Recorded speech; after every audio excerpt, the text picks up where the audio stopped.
Story time number 4. This involves travel once again with the Jarrett family. This time we were going to a gymnastics meet in Las Vegas, Nevada. Myself, my 2 sons, one of them was competing, the other was just going along for the ride, and my mother-in-law, Dorothy. Okay? So I already talked to them in the Atlanta airport before we left about etiquette. I told Dorothy, I said, I know you like all these special, it looked really cute. I said, you probably don't need to put all these different chains and everything on. When you go through security, it's going to make a noise.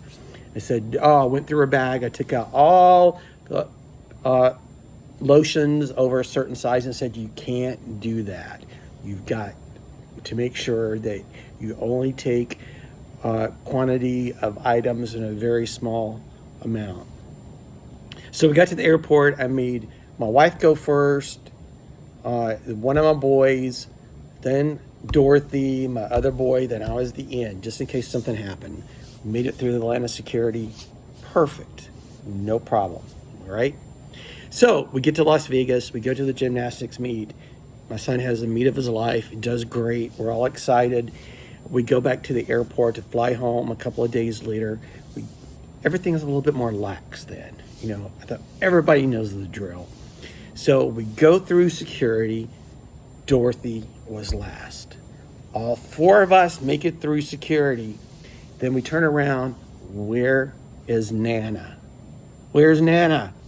So we turn around and look. Nana was on the other side of security, and she was talking like this. She was very engaged, and she was talking to 2 security people. And we're like, what in the hell is going on? What is she doing? We can't go back and help her. We can't get back to security to see what's going on. She's on her own. Finally, they let her through security. And she comes over and we go, what's the deal? And then she tells us, well, it is so silly. It is so silly. And she, in her hand, she had her driver's license.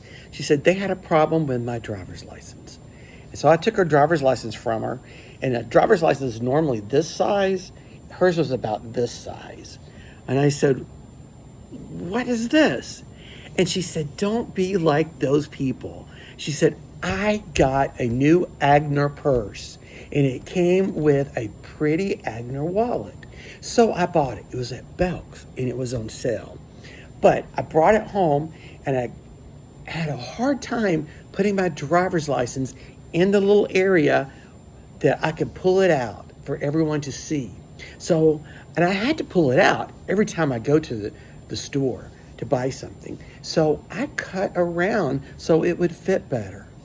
And we're like, you cut your driver's license? Well, I didn't cut the important part. I looked around, could barely see her head. It was cut in such a shape. And she said, they don't. I think that's what all the old ladies do. And I said, wow, that's your legal identification. You're going through the airport. She said, I know. I said, people are so silly that they just couldn't understand why I would do this. So after we kidded her about that and laughed, the follow-up to this is we got over to their house one day. She invited us over a couple of weeks later. She was serving us a meal. And I said, Dorothy, did you ever get a new driver's license? And she kind of gave me a look. And her husband, George, said, Dorothy, did you lose your driver's license? She said, no, I didn't lose my driver's license. And he goes, well, what are you talking about? So we had a great time roasting Nana as we tell Pop the whole story. He didn't know anything about it. She did not want him to know. She came into the room very upset and said, if I wanted him to know about my situation, I would have told him. We would not have been married 50 years, if he knew everything that I did. And that's my story, and I'm sticking to it.